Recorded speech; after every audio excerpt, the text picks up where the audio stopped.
ఇవాల్టి నుంచే ధనాధన్ పండుగ ఇండియన్ ప్రీమియర్ లీగ్ ప్రారంభం కానుంది. వేసవిలో మీకు అంతులేని వినోదాన్ని పంచడానికి 2 నెలల పాటు సంబరాల్లో ముంచెత్తడానికి వచ్చేసింది ఐపీఎల్ 18వ సీజన్.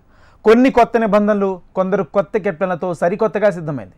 కళ్ళు చెదిరే షాట్స్తో విరుచుకుపడే బ్యాటర్లు, బ్యాట్స్మెన్ గేమ్ అయినా తమదైన ముద్ర వేసే బౌలర్లు, ఔరా అనిపించే ఫీల్డర్లు క్రికెట్ ప్రపంచాన్ని ఉరుదురగించడానికి సిద్ధమవుతున్నాయి. ధనాధన్ దంచుడుకు వేళైంది. టోర్నీ తొలి మ్యాచ్లో defending champion Kolkata night riders ఆ జట్టు రాయల్ ఛాలెంజర్స్ బెంగళూరును ఢీకొట్టనుంది. 2008లో మొట్టమొదటి ఐపీఎల్ మ్యాచ్లో తలపడ్డ తర్వాత ఈ జట్టు సీజన్ ఆరంభ మ్యాచ్లో పోటీ పడడం ఇదే తొలిసారి కావడం విశేషం. 10 జట్లు పోటీ పడుతున్న ఈ లీగ్లో మొత్తం 74 మ్యాచ్లు జరుగుతాయి. ఇందులో 12 డబుల్ హెడర్లు ఉన్నాయి. కొన్ని మార్పులు, ఈ సీజన్లో కొన్ని కొత్త నిబంధనలు మారాయి. అందులో ముఖ్యమైనది ఉమ్మిపై నిషేధం తొలగింపు. కరోనా మహమ్మారి తర్వాత మొదటిసారి బౌలర్లకు బంతిపై ఉమ్మి రుద్దడానికి అనుమతి లభించింది. రాత్రి మ్యాచ్ రెండో ఇన్నింగ్స్ సందర్భంగా మంచు ప్రభావాన్ని తగ్గించడం కోసం బౌలింగ్ జట్టుకు రెండో బంతి ఇవ్వనున్నారు. ఒక 11 ఓవర్ల తర్వాత అంపైర్ల అనుమతితో రెండో బంతి తీసుకోవచ్చు. ఇది మొదటి బంతిలాగే ఉంటుంది. మధ్యాహ్న మ్యాచ్లకు ఈ నిబంధన వర్తించదు. మరోవైపు ఎత్తు వైడ్లు, ఆఫ్ సైడ్ వైడ్లకు కూడా డిఆర్ఎస్ను ఉపయోగించుకునే అవకాశం కల్పించారు. కొన్ని అభ్యంతరాలు వ్యక్తమైనప్పటికీ ఇంపాక్ట్ ప్లేయర్ నిబంధనను కొనసాగించాలని బోర్డు నిర్ణయించింది. కొత్త సారథులు, పలు జట్ల కెప్టెన్లు మారడం, కొందరు కొత్తగా కెప్టెన్లు కావడం ఈ ఐపీఎల్ 2025 ఐపీఎల్ మరో విశేషం. అన్నింటికన్నా ఆశ్చర్యం కలిగించే విషయం మాత్రం ఇప్పటి వరకు టీమిండియా తరపున T20 మ్యాచ్ ఆడని రజిత్ పాటిదార్ బెంగళూరుకు కెప్టెన్గా నియమితుడవడం. అక్షర్ పటేల్ ఢిల్లీ పగ్గాలు అందుకోగా నిరుడు కోల్కతా టైటిల్ను అందించిన శ్రేయస్ అయ్యర్ ఈసారి పంజాబ్ కింగ్స్ను నడిపించనున్నాడు. సీనియర్ ఆటగాడు అజింక్య రహానె అనూహ్యంగా కోల్కతా కెప్టెన్ అయ్యాడు. సంజు శాంసన్ వేలికి గాయం కావడంతో తొలి 3 మ్యాచ్ల్లో రాజస్థాన్ రాయల్స్ను రియాన్ పరాగ్ సారథ్యం వహించనున్నాడు. హార్దిక్ పాండ్యా ఒక మ్యాచ్ సస్పెన్షన్కు గురి కావడంతో ఈ సీజన్ తొలి మ్యాచ్లో ముంబైకి సూర్యకుమార్ కెప్టెన్గా వ్యవహరిస్తాడు. ఢిల్లీని వీడిన రిషబ్ పంత్ ఈసారి లక్నో సూపర్ జైంట్స్ పగ్గాలు అందుకున్నాడు. లక్నో వేలంలో 27 కోట్ల భారీ మొత్తానికి అతన్ని కొనుక్కున్న సంగతి తెలిసిందే. ఈ కెప్టెన్లు ఎలాంటి ముద్ర వేస్తారో చూడాలి. గుర్తుకొస్తున్నాయి వరుణ్ చక్రవర్తి కానీ కోల్కతా ఆర్సీబీ మధ్య 2008లో ఐపీఎల్ ఆరంభ మ్యాచ్ను గుర్తు చేస్తుంది. ఈడెన్ గార్డెన్స్లో జరిగిన ఆ పోరు కేకేఆర్ ఆటగాడు మెక్కలం 158వ పరుగుల విధ్వంసక ఇన్నింగ్స్ను అభిమానులు ఎప్పటికీ మర్చిపోలేరు. అతడి జోరు టోర్నీకి అద్భుత ఆరంభాన్ని తెచ్చింది. ఎన్నేళ్లలో కోల్కతా 3 సార్లు టైటిల్ గెలవగా తొలి టైటిల్ కోసం బెంగళూరు ప్రయత్నం కొనసాగుతూనే ఉంది. టైటిల్ గెలుచుకున్న తర్వాత ఏడాది దెబ్బతినడం కోల్కతాకు అలవాటు. ఈసారి అది పునరావృతం కావద్దని పట్టుదలతో రహానె నేతృత్వంలోని కేకేఆర్ ఉంది. భారత్ ఛాంపియన్స్ ట్రోఫీ గెలవడంతో కీలక పాత్ర పోషించిన మిస్టర్ స్పిన్నర్ వరుణ్ చక్రవర్తిపైన అందరి దృష్టి ఉంటుందనడంలో సందేహం లేదు. స్పిన్కు సహకరించే పిచ్పై అతన్ని కోహ్లీ ఎలా ఎదుర్కొంటాడన్నది ఆసక్తికరంగా మారింది. నరైన్ రూపంలో మరో నాణ్యమైన స్పిన్నర్ కేకేఆర్కు ఉన్నాడు. 36 ఏళ్ల వయసులోనూ అతడు కీలక బౌలరే. బ్యాట్లోనూ చెలరేగలడు. Russell, Venkatesh Iyer, de Kock, Rovman Powell, రింకులతో కోల్కతా బ్యాటింగ్ చాలా అద్భుతంగా ఉందని చెప్పుకోవచ్చు. మరోవైపు సాల్ట్ కానీ, కోహ్లీ కానీ, లింగ్సన్ కానీ, జితేష్ కానీ, పాటిదార్, డేవిడ్లతో బెంగళూరు కూడా మంచి బ్యాటింగ్ లైనప్ను కలిగి ఉంది. భువనేశ్వర్, హేజిల్వుడ్ ఆర్సీబీ ప్లేస్ భారాన్ని మోయనున్నారు. స్పిన్ బాధ్యత ప్రధానంగా నోయ్ శర్మ, లింగ్స్టాల్దే. మరోవైపు ఐపీఎల్ ఆరంభ మ్యాచ్ కోసం ఎంతో ఉత్సాహంగా ఎదురు చూస్తున్న అభిమానులకు వరుణుడు ఆందోళన కలిగిస్తున్నాడు. ఇవాల్టి మ్యాచ్ జరిగే కోల్కతాలో ఒక మోస్తరు వర్షం పడే సూచనలు ఉన్నాయి. ముందు రోజు కూడా వర్షం వల్ల కోల్కతా బెంగళూరు ఆటగాళ్లు ప్రాక్టీస్కు అంతరాయం కలిగింది. మైదానాన్ని కవర్లతో కప్పించారు. మరి మ్యాచ్ సజావుగా సాగుతుందో లేదో మరికొద్దిసేపట్లో చూడాల్సిన అవసరం ఉంది. ఇదే అంశానికి సంబంధించి మనతో డిస్కస్ చేయడానికి ఆ స్పోర్ట్స్ అనలిస్ట్ సుధీర్ మహావతి గారు ఉన్నారు. నమస్తే సుధీర్ గారు, వెరీ గుడ్ ఈవినింగ్. సుధీర్ గారు, చెప్పండి రాజేంద్ర. ఏంటంటే ఈ రోజు మ్యాచ్ స్టార్ట్ అవుద్దా అవదా, ఓపెనింగ్ సెరమనీ జరుగుద్దా జరగదా అనే సందేహం క్రికెట్ అభిమానులందరికీ ఉంది. ఒక పక్క వర్షం కురుస్తుంది, ఒక పక్క వర్షానికి సంబంధించి సూచనల నేపథ్యంలో ఏం జరగబోతుంది? We hope match will be on actually. ఎందుకంటే వర్షం అయితే కొంచెం ఇబ్బంది పెడుతూనే ఉంది కపుల్ ఆఫ్ డేస్ నుంచి. మీరు చెప్పినట్టుగా ప్రాక్టీస్ కూడా చేయలేకపోయారు ప్లేయర్స్. అండ్ ప్రాక్టీస్ లేకపోవడం అనేది చాలా ఫ్రస్ట్రేషన్ కు గురి చేస్తుంది ఏ ప్లేయర్స్ నైనా మ్యాచ్ కంటే ముందు, టోర్నమెంట్ కంటే ముందు. అండ్ ఫస్ట్ మ్యాచ్ అది కూడా బికాస్ 18th సీజన్ అట్టహాసంగా కొనసాగాలని చెప్పి అందరూ ఆశిస్తున్నారు. బట్ కోల్కతాలో ఉన్నటువంటి కండిషన్స్ నేను అనుకుంటాను రాజేంద్ర, వర్షం లేకుంటే సరిపోతుంది. క్లౌడీగా ఉన్నా పర్వాలేదు, మ్యాచ్ అయితే జరగవచ్చు. ఎందుకంటే మీకు అవుట్ ఫీల్డ్ అద్భుతంగా ఉంటుంది అక్కడ, అండ్ ఫెసిలిటీస్ అద్భుతంగా ఉన్నాయి. అండ్ గ్రౌండ్ స్టాఫ్ కూడా చాలా చక్కగా వర్క్ చేస్తుంటారు. It is one of the finest stadiums in the world actually. And నేను అనుకుంటాను ఒకవేళ మబ్బున పర్వాలేదు, వర్షం గిట కొంచెం 2-3 అవర్స్ పడకపోయినట్లయితే I think we can hope see match today and it will be definitely interesting అండి. ఎందుకంటే మీరు చెప్పారు కదా 2008 లో ఫస్ట్ టైం ఐపీఎల్ స్టార్ట్ అయినప్పుడు వీళ్ళిద్దరూ తలబడ్డారు. అండ్ ఎవరు మర్చిపోతారు చెప్పండి, బ్రెండన్ మెక్కలం యొక్క బ్రిలియంట్ ఇన్నింగ్స్, 158 డెలివరీస్ అందరికీ గుర్తు. ఇప్పుడు ఎవరిని అడిగినప్పటికీ కూడా క్రికెట్ కిజులు అది మర్చిపోలేరు అసలు. అటువంటి ఒక విధ్వంసకరమైనటువంటి ఇన్నింగ్స్ ఆడాడు ఫస్ట్ ఐపీఎల్ లోనే. అండ్ ఆ తర్వాత యూనో మనందరికీ తెలుసు, బ్రెండన్ మెక్కలం కొన్ని రోజులు కొనసాగాడు. ఆ తర్వాత కోచ్ గా కూడా వచ్చాడు కోల్కతాకు. అండ్ ఇప్పుడు ఆఫ్ కోర్స్ ఇంగ్లాండ్ కోచ్ గా ఉన్నాడు. సో అతడు ఐపీఎల్ యొక్క రియల్ కిక్ స్టార్ట్ చేశాడు. అండ్ ఆ తర్వాత నెంబర్ ఆఫ్ సెంచరీస్ చూసాం. అండ్ విరాట్ కోహ్లీ పైన ఎక్కువ సెంచరీస్ ఉన్నాయి, 8 సెంచరీస్ అతని పైన ఉన్నాయి. బట్ అన్ఫార్చునేట్లీ మీరు చెప్పినట్టుగా విరాట్ కోహ్లీ టీం ఇప్పటి వరకు ఒక మ్యాచ్ గెలవక, అంటే ఒక టోర్నమెంట్ గెలవకపోవడం అనేది ఇట్స్ బిగ్ సర్ప్రైజ్ అండి. అసలు ఎందుకు గెలవలేదు అనే దాని విషయం మనం చర్చించాలంటే చాలా సమయం కావాలి మనకు. బట్ నేను అనుకుంటాను వాళ్ళకు బ్యాటర్స్ ఎప్పుడు కూడా డిసప్పాయింట్ చేసినటువంటి మీకు టోర్నమెంట్స్ లేవు ఐపీఎల్ హిస్టరీలో చూసినట్టు. లాస్ట్ 17 ఐపీఎల్స్ లో కూడా బ్యాట్స్మెన్ ఎప్పుడు కూడా రాణిస్తూ వచ్చారు. ఓన్లీ వాళ్ళకు బౌలింగ్ అనేది కొంచెం ఇబ్బందికరంగా మారుతూ వచ్చింది. సో దట్ ఒకవేళ ఈ సంవత్సరం వాళ్ళు రెక్టిఫై చేసుకున్నట్లయితే I think they can be in the race for the title. Actually 2 new captains, ఒకవైపు కోల్కతాకు, ఒకవైపు రాయల్ ఛాలెంజర్స్ బెంగళూరుకు.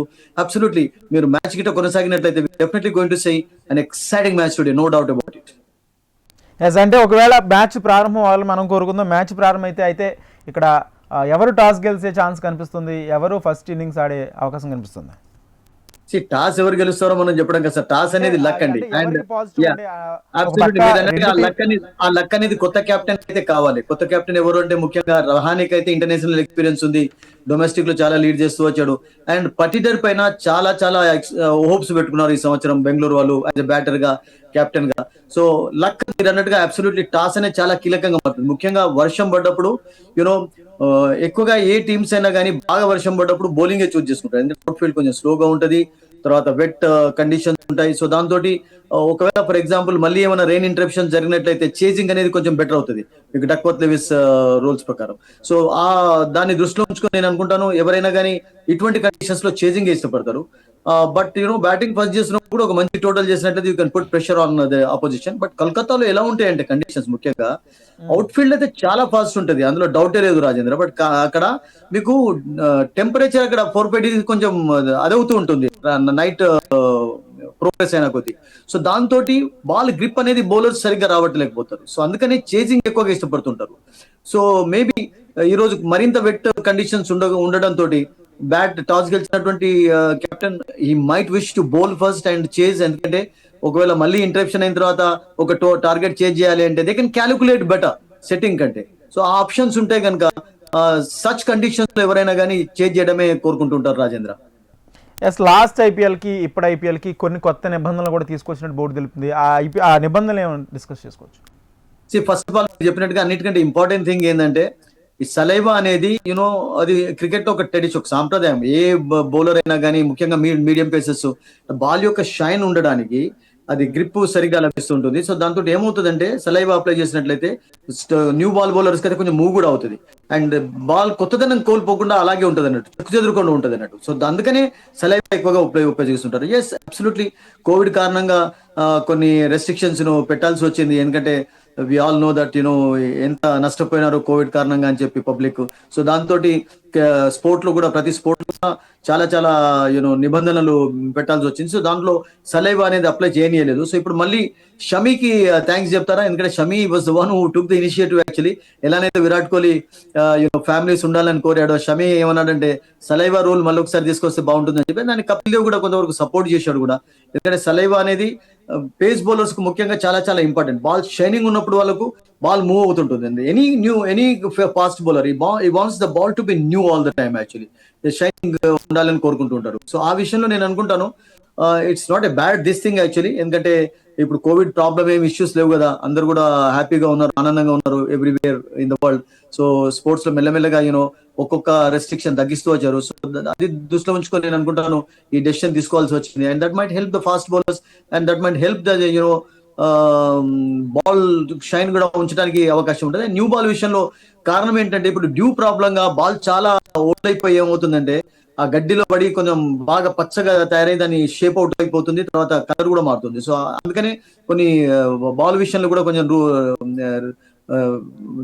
న్యూ రూల్స్ పెట్టారు. సో నేను అనుకుంటాను అది it will be good actually, good for the bowlers, good for the teams actually. ఎందుకంటే ball కొత్తగా ఉండడం చాలా చాలా ఇంపార్టెంట్. బాల్ బాగా లో ఫర్ ఎగ్జాంపుల్ మెత్తబడ్డ తర్వాత హిట్ చేయడం కూడా కష్టంగా ఉంటుంది. So I think these are all good, no doubt about it. ఇక కేకేఆర్ చూసుకుంటే కోల్కతా బ్యాటింగ్ లైన్ ఏ విధంగా ఉండే ఛాన్స్ కనిపిస్తుంది? బ్యాటింగ్ లో first of all new captain in the sense అతనికి ఏం ఎక్స్పీరియన్స్ ఏం తక్కువ లేదు. ఇంటర్నేషనల్ మ్యాచెస్ లో చాలా మంచి విక్టరీ సాధించి పెట్టాడు. అండ్ హూ ఫర్గెట్స్ 2021 లో ఆస్ట్రేలియా పర్యటించినప్పుడు ఇండియా ఫస్ట్ మ్యాచ్ కొలాప్స్ తర్వాత India lowest score 36 all out తర్వాత మనందరికీ తెలుసు సెకండ్ మ్యాచ్ లో మెల్బోర్న్ లో అద్భుతంగా రాణించాడు, సెంచరీ సాధించాడు. ఇప్పుడు కోహ్లీ లేడు. ఆ సిరీస్ మొత్తంలో కూడా ఇండియా చాలా మంచి ప్రదర్శన కనబరిచి చివరికి బ్రిస్బెన్ లో కూడా విక్టరీ సాధించి సిరీస్ కైవసం చేసుకున్నారు. వరుసగా బ్యాక్ టు బ్యాక్ సిరీస్ గెలవడం చూసాం ఆస్ట్రేలియాలో ఇండియా. సో దాంట్లో మీకు అజింక్య రహానే యొక్క రోల్ ఇట్ వాస్ బిగ్గర్ అండి, యాజ్ అ బ్యాటర్ గా, యాజ్ అ కెప్టెన్ గా. సో అతనికి ఎక్స్పీరియన్స్ ఉంది. అండ్ డొమెస్టిక్ క్రికెట్ లో కూడా రీసెంట్ గా రాజేంద్ర ముంబై తరఫున ఆడతాడు, అందరికీ తెలిసిందే. అండ్ సయ్యద్ ముస్తాక్ అలీ ట్రాఫీ గెలుచుకున్నారు వాళ్ళు 2020 టోర్నమెంట్. అందులో స్ట్రైక్ రేట్ అద్భుతంగా కంటిన్యూ చేయగలిగాడు, మెయింటైన్ చేయగలిగాడు, రన్స్ స్కోర్ చేశాడు. అండ్ రంజీ ట్రాఫీ ఫైనల్ కూడా చేరుకున్నారు Mumbai. Of course the last Vidarbha in the finals in Nagpur, that's different story. And so Rahane as a captain నేను అనుకుంటాను ఒక మంచి చాయిసే కావచ్చు. ఫస్ట్ వాళ్ళు శ్రేయస్ అయ్యర్ లేకపోవడంతో మరొక అయ్యర్ వెంకటేష్ అయ్యర్ కెప్టెన్ గా ఎంచుకున్నారు.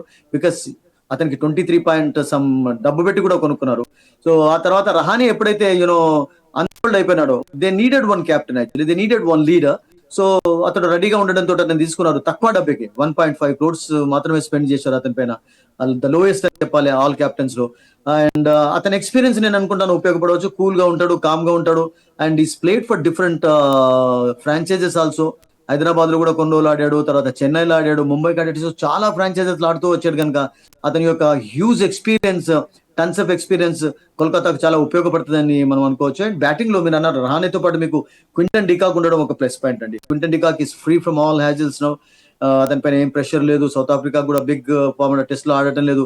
సో 2020 ఎక్కువగా కాన్సన్ట్రేట్ చేస్తున్నారు కనుక అయితే క్వింటన్ డికాక్ కూడా of course is been changing franchises over the years, మన అందరికీ తెలిసింది అది. అండ్ అతనితో పాటు వెంకటేష్ అయ్యర్, రింకు సింగ్ వరకు వాళ్ళకు middle order batting lineup strong గా కనబడుతుంది. అండ్ వాళ్ళకు రఘువంశీ, రమన్దీప్, ఆ తర్వాత who forgets the west Indian పేరు మీకు రసల్ అండ్ నారాయణ్. ఇద్దరులో ఎవ్వరు ఒక్కలైనా కానీ బ్యాటింగ్ లో రాణిస్తే సరిపోతుంది వాళ్ళకు. బౌలింగ్ లోనైతే ప్రతిసారి రాణిస్తూనే ఉంటారు.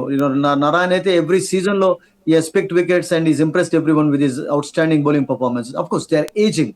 సో ఏజింగ్ ఉండడంతో నారాయణ్ ఓపెనింగ్ గా ఆడిస్తారు. ఎందుకంటే ఓపెనర్ గా ఆడాలంటే మీకు రిఫ్లెక్సెస్ చాలా స్ట్రాంగ్ గా ఉండాలి, క్విక్ రిఫ్లెక్సెస్ ఉండాలి. అక్కడ మేబీ కొంచెం అది కావచ్చు కానీ బట్ అదర్వైజ్ వాళ్ళ బ్యాటింగ్ లైనప్ చాలా డీప్ గా ఉంది. And they have got a fantastic batting. ఒకవేళ గుర్బాజ్ ఆడినట్లయితే కూడా ఎందుకంటే వాళ్ళకు వికెట్ కీపర్ బ్యాటర్ గా ఉపయోగపడతాడు కూడా. ఇప్పుడు రాయల్ ఛాలెంజర్స్ బెంగళూరులో ఆడడం తోటి వాళ్ళకు ఓపెనింగ్ స్లాట్ కూడా కొంచెం అదైపోయింది. రహానే ఓపెన్ చేస్తాడు బట్ ఐ థింక్ ఏదైనా కాంబినేషన్స్ వర్కౌట్ కానప్పుడు they can make lot of changes also. So batting is very strong అండి, నో డౌట్ అబౌట్ ఇట్. ఇక మరోపక్క స్పిన్నర్ వరుణ్ చక్రవర్తి వద్ద కూడా కొంచెం పెద్ద ఎత్తున ఎక్స్పెక్టేషన్స్ పెట్టుకోండి కేకేఆర్. బౌలింగ్ లో మీరు అన్నట్టుగా వరుణ్ చక్రవర్తి రీసెంట్ అతని యొక్క confidence it should work out for them because last year also he bowled well. Of course in comparison లో నారాయణ తోటి కొంచెం తక్కువ అతనికి ఎకానమీ అది ఉంది కానీ ఎక్కువ రన్స్ ఇస్తుంటాడు. బట్ ఈ గెట్స్ వికెట్స్ అండి. And last couple of years లో చాలా చాలా మార్పు చూస్తూ వచ్చాము అతన్ని. బట్ పవర్ ప్లే లో కొంచెం గతంలో ఎలానైతే వికెట్ తీసేదో అలా వికెట్స్ తీయలేకపోతున్నాడు. ఎందుకంటే పవర్ ప్లే లో వికెట్స్ తీయనప్పుడు మీకు లాస్ట్ టైం మీకు స్టార్క్ ఉండేది, ఇప్పుడు స్టార్క్ మరో టీం ఆడుతున్నాడు. సో ఇప్పుడు ఈ సంవత్సరం నేను అనుకుంటాను ఆ స్టార్క్ యొక్క రోల్ మీకు స్పెన్సర్ జాన్సనా లేకుంటే నోకియా అన్నట్టయితే నోకియా ఎవరైనా ఫిల్ చేయాలి. ఎందుకంటే పవర్ ప్లేలో వికెట్స్ కానీ మీకు రన్స్ కంట్రోల్ చేయడం చాలా చాలా ఇంపార్టెంట్. అండ్ అందుకని మీకు మనం చూస్తుంటాం కదా ఇప్పుడు విరాట్ కోహ్లీ లాంటి వాళ్ళు బ్యాటర్స్ ఉన్నప్పుడు స్పిన్నర్స్ ఎందుకు తీసుకువస్తారంటే Virat Kohli in recent IPLs లో చాలా సార్లు స్పిన్నర్స్ అవుట్ అయినాడు. And Varun Chakravarthy also got him out once actually. So Narayan got him out 3-4 times. So అందుకనే వీళ్ళిద్దరు ఎవరైనా స్టార్టింగ్ లో ఉపయోగించడం చూస్తుంటాం. బట్ ఇప్పుడు స్టార్క్ లేకపోవడం తోటి ఆ బాధ్యత ఎవరికి ఇస్తారో చూడాలి పవర్ ప్లేలో. బికాస్ పవర్ ప్లేలో మీకు వికెట్ అనేది చాలా ప్రెషర్ లోకి తీసుకొస్తుంది ఆపోజిషన్ టీమ్ ను రాజేంద్ర. సో అతనితో పాటు మీకు నారాయణ్ బౌలింగ్ లో ఉన్నాడు. అండ్ మీకు వైభవ్ అరోరా ఉన్నాడు, తర్వాత Harshit Rana. So Russell himself is a very good all rounder, bowling కూడా చేస్తుంటాడు. సో వాళ్ళ బౌలింగ్ బ్యాటింగ్ లైనప్ అన్నిట్లో కూడా వాళ్ళకు బలం ఉందండి, no doubt about it. Only thing ఏంటంటే నోకియా ఇంజరీ నుంచి ఎప్పుడు కోలుకుంటాడు, బికాస్ నోకియా పైన చాలా ఎక్స్పెక్టేషన్స్ పెట్టుకున్నారు. అండ్ ఒక మంచి పేరు కావాలి వాళ్ళకి అసలు యాక్చువల్గా. ఒకవేళ ఫర్ ఎగ్జాంపుల్ రసల్ ఏదైనా ఫెయిల్ అయినట్లయితే, నారాయణ ఫెయిల్ అయినట్లయితే తీయరు వాళ్ళను, బట్ వాళ్ళకు కాంబినేషన్స్ వర్కౌట్ కానప్పుడు వీళ్ళిద్దరు ఏదైనా మార్పులు కూడా చేయొచ్చు. So they'll be just looking for that. Yeah sir, ఆర్సీబీకి చూసి మాట్లాడుకుంటే ఇప్పటి వరకు కూడా కప్పు కొట్టాలన్నదే వాళ్ళ టార్గెట్గా మొదటి నుంచి కనబడుతుంది. ఈసారి అది సాధ్యమయ్యే ఛాన్స్ కనిపిస్తుందా? పాపం అన్ని ఉండి అల్లున్నట్లు శని అంటుంటాం కదా, అలా వాళ్ళ యొక్క ఐపీఎల్ యొక్క జర్నీ కొనసాగుతూ వచ్చింది. 3 times ఫైనల్స్ లో ఆడారు, 3 times మిస్ చేసుకున్నారు. కపుల్ ఆఫ్ క్లోజ్ లాసెస్ కూడా ఉన్నాయి. చెన్నై అగెనెస్ట్ ఆఫ్ కోర్స్ అది చెన్నై మంచి విక్టరీ సాధించింది. అండ్ ప్రతిసారి కూడా హై ఎక్స్పెక్టేషన్స్ తోటి బరిలోకి దిగుతుంది. ఏంటి ఈ సంవత్సరం కూడా కొత్త కెప్టెన్ ఉన్నాడు కనుక మరింత ఆశలు పెట్టుకున్నారు. మేబీ కెప్టెన్ ఒక ఏదైనా లక్కను తీసుకొని వస్తారని చెప్పి. వాళ్ళ బ్యాటింగ్ లైన్ కూడా చాలా చక్కగానే ఉందండి. ఇప్పుడు ఇంగ్లీష్ మ్యాన్ ముఖ్యంగా salt and living stone, bale ఒకవేళ ఆడినట్లయితే, ముగ్గురు ఎవరైనా ఇద్దరు షైన్ అయినట్లయితే they will be very happy అండి. ఎందుకంటే సాల్ట్ లాస్ట్ ఇయర్ కోల్కతాకి ఆడాడు. లివింగ్ స్టోన్ అన్ఫార్చునేట్లీ కొన్ని మ్యాచెస్ లో మెరుపులాంటి ఇన్నింగ్స్ ఆడలేదని కాదు, అండ్ అతడు ఆడిన మ్యాచెస్ లో ఎక్కువగా సిక్సర్స్ చూస్తుంటాం. బట్ ప్రాబ్లం ఏంటంటే కన్సిస్టెన్సీ అనేది లేదు అతని నుండి. సో కన్సిస్టెన్సీ కొరకు నేను అనుకుంటాను చాలా ఎక్స్పెక్టేషన్స్ పెట్టుకున్నారు ఈ సంవత్సరం. ఎందుకంటే is going to be the main middle order batter. ఇప్పుడు జితేష్ శర్మ ఉన్నాడు మిడిల్ ఆర్డర్ లో, బట్ అతని కంటే ముందు ఇతడు వస్తాడు కనుక ఆ రోల్ అనేది చాలా కీలకంగా మారుతారు టాప్ ఆర్డర్ కొంచెం కొలాప్స్ అయినప్పుడు. అండ్ వాళ్ళ రోల్ టీం అంతా చూసుకుంటే చాలా సుధీర్ గారు, టీం అంతా చూసుకుంటే చాలా స్ట్రాంగ్ టీం ఉంది, కానీ ఎందుకు వాళ్ళకి ఎప్పుడు అనుకున్న టార్గెట్ని అచీవ్ అవ్వలేకపోతుంది? ఈసారి కూడా మిడిల్ ఆర్డర్ చూసుకుంటే చాలా స్ట్రాంగ్గా ఉంది మిడిల్ ఆర్డర్.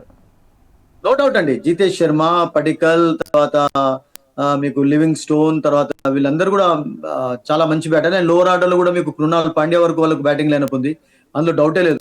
అబ్సల్యూట్లీ కరెక్ట్ మీరు అన్నట్టుగా. బట్ ప్రాబ్లం ఎక్కడ వస్తుందంటే వాళ్ళ బ్యాటర్స్ ఎప్పుడు కూడా డిసప్పాయింట్ చేసినటువంటి మీకు దాఖలాలు కనబడలేదు టోటల్ 17 అండ్ లాస్ట్ ఐపీఎల్స్ లో. వాళ్ళ ప్రాబ్లం ఎప్పుడు కూడా బౌలర్స్ డిసప్పాయింట్ చేస్తూ వచ్చారు. వాళ్ళు రన్స్ స్కోర్ చేస్తున్నప్పుడు కూడా బౌలర్స్ వికెట్ తీసి చూడండి. టోర్నమెంట్ మొత్తంలో కూడా ఇప్పటి వరకు టోర్నమెంట్ హిస్టరీలో 287 highest Sunrisers Hyderabad against Royal Challengers Bengaluru. So దాంతో మీరు అర్థం చేసుకోవచ్చు అంటే ఎలా బౌలింగ్ ఒక్కొక్కసారి వాళ్ళు వీక్ గా ఉంటారని చెప్పి. అండ్ బ్యాటింగ్ లో ఎప్పుడు ప్రాబ్లమ్స్ లేవండి. Virat Kohli is always done well actually. And చాలా సార్లు అతడు సెంచరీస్ కూడా అతని పేరు పైన ఉన్నాయి, ఎక్కువ 8 సెంచరీస్ సాధించాడు, హైయెస్ట్ రన్ స్కోరర్ కూడా ఐపీఎల్ హిస్టరీలో. బట్ వాళ్ళకు ప్రాబ్లం ఎక్కడ వస్తుందంటే బౌలింగ్ తోటే ప్రాబ్లం వస్తుంది. బౌలర్స్ డిసప్పాయింట్ చేయడం, తర్వాత కీలకమైనటువంటి మ్యాచెస్ లో కొంతమంది ఇంజరీ కారణంగా ఆడకపోవడం. So that's been the history actually చూసినట్లయితే. బట్ అదర్వైజ్ బ్యాటింగ్ లో ఎప్పుడు కూడా వాళ్ళకి సమస్యలు కాలేదు నేను అనుకుంటాను. ఎందుకంటే ఈసారి భువనేశ్వర్ కొంచెం యాడ్ అయ్యాడు కాబట్టి కొంచెం స్ట్రాంగ్ అయ్యే అవకాశం కనిపిస్తుందా?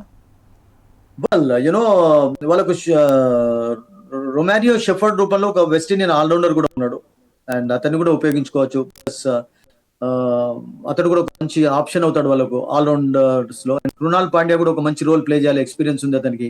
అండ్ స్పిన్ డిపార్ట్మెంట్ లో కొంచెం వాళ్ళకు ఒక ఐకానిక్ స్పిన్నర్ లేడు. ఇప్పుడు నారాయణ లాగానో, లేకుంటే ఇప్పుడు వైరుణ్ చక్రవర్తి, లేకుంటే యజువేందర్ చహల్, రవిచంద్రన్ అశ్విన్, ఇలా అక్షర్ పటేల్, కుల్దీప్, అలా ఒక పిల్లర్ జంపా లాగా స్పిన్నర్ లేకపోవడం అనేది కొంచెం ఇబ్బందికరంగా కనబడుతుంది. బట్ అదర్వైజ్ పార్టింగ్ బౌలర్స్ అయితే ఉన్నారు, వాళ్ళకు స్పిన్ చేయగలుగుతారు, లివింగ్ స్టోన్ చేయగలుగుతాడు, స్వప్నిల్ సింగ్ చేయగలుగుతాడు. అండ్ బౌలింగ్ లో నేను అనుకుంటాను మీకు హేజల్వుడ్ యొక్క ఫిట్నెస్ చాలా ఇంపార్టెంట్ అండి. ఎందుకంటే అతని పైన చాలా చాలా ఈ సంవత్సరం వాళ్ళు హోప్స్ పెట్టుకున్నారు. Is a genuine fast bowler, మన అందరికీ తెలుసు. అండ్ అతను రిథమ్ తో మూమెంటం తో బౌలింగ్ చేస్తున్నప్పుడు అతను ఆడడం కూడా చాలా కష్టం. అండ్ ఎగ్లీ బ్రేక్ త్రూస్ కూడా సాధించి పెడుతుంటారు. అండ్ అతనికి తోడుగా భువనేశ్వర్ కుమార్ ఒక సపోర్టివ్ రోల్ ప్లే చేసినది. బికాస్ భువనేశ్వర్ కూడా టన్స్ ఆఫ్ ఐపీఎల్ ఎక్స్పీరియన్స్ ఉంది. అండ్ సన్ రైజర్స్ హైదరాబాద్ గెలిచినప్పుడల్లా కూడా అతను ఫైనల్లో ప్రవేశించినప్పుడు కూడా అతని రోల్ చాలా బిగ్గర్ గా కనబడేది. పర్పుల్ క్యాప్ కూడా ధరించాడు 2 టైమ్స్. సో అతడు అండ్ దయాల్, మీకు యాజ్ దయాల్ కూడా కొంచెం ఇప్పుడు ఇంప్రూవ్డ్ బౌలర్ గా కనబడుతున్నాడు. ఐ థింక్ ఫ్రీకి 30 runs ఓవర్ మర్చిపోయి ఉన్నాడు అతను. And there is lot of improvement in him actually. అతని పైన చాలా ఎక్స్పెక్టేషన్స్ ఉన్నాయి. అండ్ ఈ ఆల్సో షుడ్ సపోర్ట్ హేజల్వుడ్ కానివ్వండి, భువనేశ్వర్ సపోర్ట్ అనేది చాలా ఇంపార్టెంట్. అండ్ ఒకవేళ ఫర్ ఎగ్జాంపుల్ హేజల్వుడ్ ఏదైనా మొమెంటం రిథమ్ లేకున్నట్లయితే నాకు ఆప్షన్ ఎంగిడి ఉన్నాడు, తుషారా ఉన్నాడు, రొమారియో షెఫర్డ్ ఉన్నాడు వాళ్ళకు. సో ఆప్షన్స్ ఉన్నాయి ఈ సంవత్సరం. ఓన్లీ ఒక ఐకానిక్ స్పిన్నర్ లేకపోవడమే కొంచెం అది అలా కనబడుతుంది. కానీ but Krunal Pandya I think on his day he can get wickets, he can score runs, he takes good catches. You know brothers ఇద్దరు కూడా ఆడుతున్నప్పుడు మనం చూసాం కదా ముంబైకి ఎటువంటి రోల్ ప్లే చేసేదో.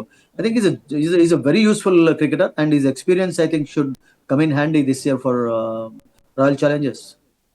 ఒకవేళ వీక్నెస్ ఆర్సీబీ వీక్నెస్ అంటే ఏమన్నా ఇంత మీరు ఏదైతే బౌలింగ్ సంబంధించి కొంచెం వీక్గా ఉందనుకున్నారు, ఈసారి కొంచెం స్ట్రాంగ్ చేసుకోవడానికి కొంతమంది కొత్త వాళ్ళని కూడా యాడ్ చేసుకున్నారు ఈసారి అంటే ప్రతిసారి కూడా వాళ్ళకు బౌలింగ్ లో మంచి బౌలర్స్ తీసుకుంటున్నారు. బట్ అన్ఫార్చునేట్లీ ఇంజరీ కారణంగా దూరం కావడం మనం చూసాం. టోప్లేన్ తీసుకున్నారు ఒక సంవత్సరం, ఇంజరీ కారణంగా దూరం అయిపోయినాడు. జంపా కోవిడ్ సమయం కూడా అతడు ఆడకుండా వెళ్ళిపోయినాడు మధ్యలోనే. సో అలా కొంచెం వాళ్ళకి ఇబ్బందులు కలుగుతున్నాయి. సిరాజ్ ఆడుతున్నప్పుడు సిరాజ్ వికెట్స్ తీసేది కానీ రన్స్ చాలా ఇచ్చేవాడు. సో అలా ఇబ్బందులు చాలా ఉన్నాయి. సో ఈ సంవత్సరం భువనేశ్వర్ కొంచెం కంట్రోల్డ్ బౌలర్ కదా, అండ్ భువనేశ్వర్ అండ్ హేజల్వుడ్ మీకు టాప్ లో వీళ్ళిద్దరు ఒక మంచి రోల్ ప్లే చేసినట్లయితే ఐ థింక్ కావాల్సింది ఏంది మీకు పవర్ ప్లేలో కపుల్ ఆఫ్ వికెట్స్ తీసుకోవడం, 6 overs లో ఎక్కువ రన్స్ ఇవ్వకుండా కంట్రోల్ చేసినట్లయితే I think that will be good for them. Because batting లోనైతే వాళ్ళకి ఎప్పుడు కూడా రైట్ త్రూ ది టోర్నమెంట్ ఇప్పటి వరకు అంత పెద్ద ప్రాబ్లం ఏం కనబడలేదు, ఇబ్బందులు ఏం కనబడలేదు. సో ఓన్లీ బౌలింగే వాళ్ళను నేను అనుకుంటాను కొంచెం బ్యాక్ ఫుట్ లో ఉంచుతూ వచ్చింది. సో ఈ సంవత్సరం అబ్సల్యూట్లీ మీరు అన్నట్టుగా హేజల్వుడ్, ఎంగిడి, తుషారా వీళ్ళ కాంబినేషన్స్ ఎలా వర్కౌట్ అయితే అలా ఇంక్లూడ్ చేయొచ్చు కనుక I think they are looking very good this year, no doubt about it. Kolkata bowling line చూసుకుంటే ఏమంటారు, స్ట్రాంగ్ ఏనా? వెరీ స్ట్రాంగ్ అండి. అంటే వాళ్ళకు చూడండి ముఖ్యంగా Spencer Johnson is a good bowler అండి. అండ్ అతడు బిగ్ బ్యాచ్ లో కూడా చాలా చక్కగా బౌలింగ్ చేసి లాస్ట్ ఇయర్ ఆడాడు కూడా Gujarat. We all know that అంత పెద్ద సిరీస్ అతనికి ఏం కాదు, కొన్ని రన్స్ ఇచ్చాడు బట్ వికెట్స్ కూడా తీశాడు ఫస్ట్ మ్యాచ్ లో. Is a good bowler. Left arm bowler ఉండడం చాలా ఇంపార్టెంట్. ఇప్పుడు స్టార్క్ లేకపోవడంతో మరొక లెఫ్ట్ ఆర్మ్ ఆస్ట్రేలియా తీసుకున్నారు వాళ్ళు. And on is day you can beat any batter actually. మంచి రిధమ్ ఉంటుంది, మూమెంట్ ఉంటుంది, అతనికి బౌన్స్ రాబడుతూ ఉంటాడు, స్వింగ్ కూడా చేస్తుంటాడు. సో నేను అనుకుంటాను అతడు ఒక మంచి సపోర్టివ్ రోల్ ప్లే చేయాలి. ఎందుకంటే వాళ్ళకు వైభవ్ అరోరా కానివ్వండి, రానా కానివ్వండి, వీళ్ళకి మంచి బౌలర్స్ ఉన్నారు. అండ్ మీకు స్పిన్ డిపార్ట్మెంట్ లో మనం ఇంతకు చెప్పినట్టుగా 2 జెన్యూన్ స్పిన్నర్స్ ఉన్నారు, నారాయణ్ అండ్ వరుణ్ చక్రవర్తి. రింకు కూడా బౌలింగ్ చేయగలుగుతాడు వాళ్ళకు. సో రఘువంశీ, రమన్ ఆల్రౌండర్ ఉన్నాడు, అండ్ రసెల్ ఆల్సో కూడా ఆల్రౌండర్. సో వాళ్ళకు చాలా ఆప్షన్స్ ఉన్నాయి. అంటే వాళ్ళకు 5 బౌలర్సే కాకుండా ఒక 7 వరకు బౌలింగ్ చేసేటటువంటి ఆప్షన్స్ ఉన్నాయి కనుక ఐ థింక్ ఎస్ కొంచెం ఎడ్జ్ వాళ్ళకు ఉంది, no doubt about in comparison లో బౌలింగ్. కోల్కతాకి చూసుకుంటే ఒక సెంటిమెంట్ నడుస్తుంది, ఒకసారి కప్పు కొడితే నెక్స్ట్ ఇయర్ అది కొంచెం డీలా పడద్ది అనే సెంటిమెంట్. ఈసారి దీనికి సంబంధించి కోల్కతా కొంచెం ఆ విషయంలో భయపడుతుంది అనుకోవచ్చా? కొత్త కెప్టెన్ అండి, డోంట్ మిస్అండర్స్టాండ్ అండ్ వాళ్ళని అండర్ ఎస్టిమేట్ చేయలేము మనం అసలు యాక్చువల్గా. బికాస్ ఆల్వేస్ డార్క్ హార్స్ లాగా సర్ప్రైజింగ్ చేస్తూ ఉంటారు. యా అఫ్ కోర్స్ టైటిల్ తర్వాత మళ్ళీ టైటిల్ గెలవడం అనేది ఓన్లీ చెన్నైకి మాత్రమే సాధ్యమైంది అది 2010 లెవెల్లో. మిగతా టీమ్స్ ఎవరైనా కానీ, మీరు ముంబై ఇప్పుడు 5 times టైటిల్ గెలిచా కానీ వరుసగా బ్యాక్ టు బ్యాక్ టైటిల్స్ గెలిచినటువంటి మీకు ఎగ్జాంపుల్స్ లేవు. Only Chennai did that actually. And Kolkata కూడా 3 titles లో మీకు వరుసగా ఏం గెలలేదు కాదు, 1-1-1 అట్లా గెలుచుకుంటూ వచ్చారు. బట్ మీరు అన్నట్టుగా టైటిల్ గెలిచిన తర్వాత మళ్ళీ దాన్ని డిఫెండ్ చేసుకోవడం అనేది it's not easy for any team actually. Because expectations చాలా హైగా ఉంటాయి. And that will be definitely there, no doubt about it. కానీ ఈసారి మాత్రం ఖచ్చితంగా కప్పు గెలవాలి అనేది ఒక పక్క ఆర్సీబీ అభిమానుల డ్రీమ్ అయితే, కోహ్లీ అభిమానుల డ్రీమ్ అది. కోహ్లీకి ఫ్యాన్ ఫాలోయింగ్ ఎంత ఉందో తెలుసు, ఆర్సీబీకి ఫ్యాన్ ఫాలోయింగ్ అన్ని టీమ్స్ కంటే ఎక్కువ ఉందండి. ముంబైకి అన్ని టైటిల్స్ గెలిచా, చెన్నై గెలిచా కానీ ఆర్సీబీ ప్లేయర్స్ చాలా ఇష్టపడుతుంటారు. ఎందుకంటే వాళ్ళ టీంలో అలా ఎక్సైటింగ్ ప్లేయర్స్ ఆడుతూ వచ్చారు. గేల్ ఆడుతున్నప్పుడు ఎంత అద్భుతంగా ఉండేది, డివెలియర్స్ ఆడుతున్నప్పుడు ఎంత అద్భుతంగా ఉండేది, మ్యాక్స్వెల్ కూడా లాస్ట్ సీజన్ వరకు ఆడాడు. ఈవెన్ ఒక సీజన్ లో మిస్బాహ్ కూడా ఆడాడు పాకిస్తాన్ ప్లేయర్స్ ఆడుతున్నప్పుడు. తర్వాత రాహుల్ ద్రావిడ్, కుంబ్లే, రాస్ టేలర్, బ్రహ్మాండమైనటువంటి ప్లేయర్స్ వాళ్ళకి ఆడుతూ వచ్చారు. సో అందుకనే వాళ్ళు ఎప్పుడు కూడా ఎంటర్టైనింగ్ క్రికెట్ ఆడతారండి వాళ్ళు. మీరు చూడండి, వాళ్ళు టైటిల్ గెలవలేదు అనేదే ఒకటి డిసప్పాయింట్మెంట్, బిగ్ డిసప్పాయింట్మెంట్ తప్ప. But they have been very good entertainment team అండి, అందులో డౌట్ లేదు. ప్రతి టోర్నమెంట్ లో వాళ్ళు అద్భుతమైనటువంటి ఎంటర్టైన్మెంట్ కనబరుస్తుంటారు. ఆన్ ద ఫీల్డ్ క్యాచ్లు తీసుకొని, బౌలింగ్ లో కొంచెం డిసప్పాయింటింగ్ కనగడానికి, బ్యాటింగ్ లో ప్రతిసారి కూడా వాళ్ళు మనోరంజనం కల్పిస్తూనే ఉంటారు. సో నేను అనుకుంటాను అందుకనే వాళ్ళకి అంత బిగ్ ఫ్యాన్ ఫాలోయింగ్ ఉంది. సో ఈ సంవత్సరం అబ్సల్యూట్లీ రాజేంద్ర మీరు అన్నట్టుగా కొంచెం ఆ లక్ అనేది కూడా కావాలండి. లేడీ లక్ అంటాం కదా, కొత్త కెప్టెన్ ఉన్నాడు కనుక I think it should favour them. Because అన్ని ద బెస్ట్ టీమ్స్ లో అది ఒకటే గెలవలేదు ఇప్పటి వరకు అండి. ప్రతి టోర్నమెంట్ లో కూడా absolutely they start as a favourite team గా స్టార్ట్ అవుతూ ఉంటారు. And last year of course we all know quarter semifinal వరకు అంటే ప్లే ఆఫ్స్ వరకు చేరుకున్నారు. కపుల్ ఆఫ్ సీజన్స్ లో అఫ్ కోర్స్ డిసప్పాయింట్మెంట్ కనబరిచారు, వాళ్ళు కనబరచలేదని కాదు. అండ్ ఈ సంవత్సరం అఫ్ కోర్స్ విరాట్ కోహ్లీ మంచి ఫామ్ లో ఉన్నాడు కదా. చూశాం కదా, ఛాంపియన్స్ ట్రోఫీలో ఎలా ఆడాడు, ఇంగ్లాండ్ అగెన్స్ట్ ఎలా ఆడాడు. ఆస్ట్రేలియాలో ఆఫ్ కోర్స్ సెంచరీ తర్వాత కొంచెం ఫెయిల్ అయినా కానీ I think he's been scoring runs. And I think అతనిలో ఆ హంగర్ అనేది అయితే ఉంది, టైటిల్ గెలవాలని చెప్పి. రజత్ పతిందర్ అదే నాడు కొత్త కెప్టెన్. మేము ఈ సంవత్సరం అందరం కూడా యూనో ఒక శపథం తీసుకొని ఒక టైటిల్ గెలిచి పెట్టాలి విరాట్ కోహ్లీకి. ఎందుకంటే విరాట్ కోహ్లీ 2011లో ఇండియా వరల్డ్ కప్ గెలిచినప్పుడు he was part of Indian team. 13లో ఛాంపియన్స్ ట్రోఫీ గెలిచినప్పుడు పార్ట్ ఆఫ్ ఇండియన్ టీమ్. 17లో ఓడిపోయినప్పుడు part of Indian team. The team also against Pakistan final జరిగింది. అండ్ రీసెంట్ గా ఛాంపియన్స్ ట్రోఫీ గెలిచినప్పుడు part of the team. 2020 World Cup గెలిచినప్పుడు కూడా team లో ఉన్నాడు. సో అన్ని ఉన్నాయి అతనికి. ఒక ఐపీఎల్ మీకు టైటిల్ మినాయించి అన్ని ఉన్నాయి అతను అసలు. సో మీకు చూసాం కదా మనం, అంటే అంటుంటాం కదా, ఇప్పుడు ఎల్ క్లాసికో అంటే ఈ బ్యాటిల్ ఎట్లా ఉంటుందంటే, ఫుట్బాల్ అంటాం కదా, బార్సిలోనా అండ్ రియల్ మ్యాడ్రిడ్ ఆడినప్పుడు అలా ఉండేది. సో రియల్ మ్యాడ్రిడ్ మీకు బార్సిలోనాకు ఎన్ని టైటిల్స్ గెలిపించాడు మీకు మెస్సీ. మీకు చివరికి చూడండి, మొన్న లాస్ట్ వరల్డ్ కప్ అర్జెంటీనా గెలవడంతో అది ఫుల్ఫిల్ అయిపోయింది అతనికి.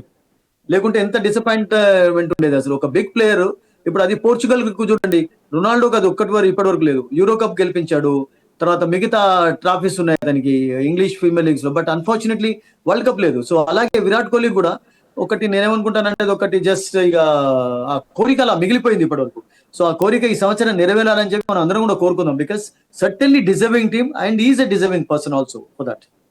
యా, ఫైనల్గా అంటే పిచ్కి సంబంధించి చూసుకుంటే మామూలుగా అది బ్యాటింగ్ కొంచెం అనుకూలంగా ఉంటుంది. రెండోది సెకండ్ ఇన్నింగ్స్లో వర్షం పడినా లేకపోతే కొంచెం మంచు కురిసిన బాల్ కొంచెం గ్రిప్ జారే అవకాశం కనిపిస్తుందని కూడా ఒక టాక్ ఉంది.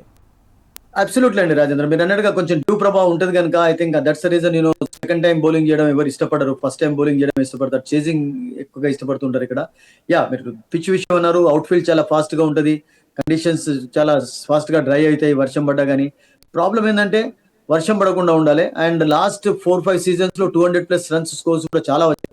మీరు 2022 వరకు 200+ స్కోర్ చూస్తే 2022 నుండి 2024 వరకు 12 ఎక్కువ చూసాం. టోటల్ గా 200+ స్కోర్స్ లో మీకు 12 లాస్ట్ 4 సీజన్స్ లో వచ్చాయి. అండ్ దాంతో మీరు అర్థం చేసుకోవచ్చు రాజేంద్ర, బ్యాటింగ్ ఫేవరబుల్ కండిషన్స్ ఎక్కువగా ఉన్నాయి. ఇదే గ్రౌండ్ లో of course the lowest IPL score కూడా రాయల్ ఛాలెంజర్స్ బెంగళూరు 49 ఆల్అౌట్ అయినారు 9.4 overs లో. అండ్ 260+ చేంజ్ చేయడం కూడా లాస్ట్ ఇయర్ చూసాం. సో మంచి బ్యాటింగ్ ఫేవరబుల్ కండిషన్స్ ఉంటాయి. అవుట్ ఫీల్డ్ ముఖ్యంగా ఫాస్ట్ గా ఉండడం అనేది కొంచెం హెల్ప్ఫుల్ గా ఉంటుంది. And stroke makers absolutely they love such conditions in Kolkata. And only thing is వాన పడకుండా ఉండాలి, మ్యాచ్ కొనసాగాలి. అది ఒకటే ఎక్స్పెక్ట్ చేస్తున్నారు. ఎందుకంటే మ్యాచ్ కంటే ముందు 45 minutes ఒక విన్యాసాలతోటి అందరినీ కూడా అలరించనున్నారు. సో స్పెషల్ షోస్ కూడా ఉన్నాయి. అండ్ ఆ తర్వాత toss and match. So everybody just eagerly awaiting అండి, no doubt about it. Yeah, thank you Sudheer గారు. మొత్తంగా క్రికెట్ అభిమానులంతా ఎప్పుడెప్పుడు అని ఎదురు చూసే అతిపెద్ద లీగ్ ఐపీఎల్కి సంబంధించి మరికొద్దిసేపట్లో ఐపీఎల్ ప్రారంభం కానుంది. కేకేఆర్ ఆర్సీబీ ఈరోజు మొదటి ఓపెనింగ్ సెరమనీ మ్యాచ్లో కూడా తలపనున్నారు. మ్యాచ్కి సంబంధించి మరికొద్దిసేపట్లో ప్రారంభం కానుంది. చూడాలి అంటే ఎటువంటి ప్రదర్శనతో ఇటు కేకేఆర్ కానీ ఇటు ఆర్సీబీ కానీ ముందుకు వెళ్తుంది అనేది. ఇది ఇవాళ ఐపీఎల్ స్పెషల్ కార్యక్రమం. Keep watching HM TV.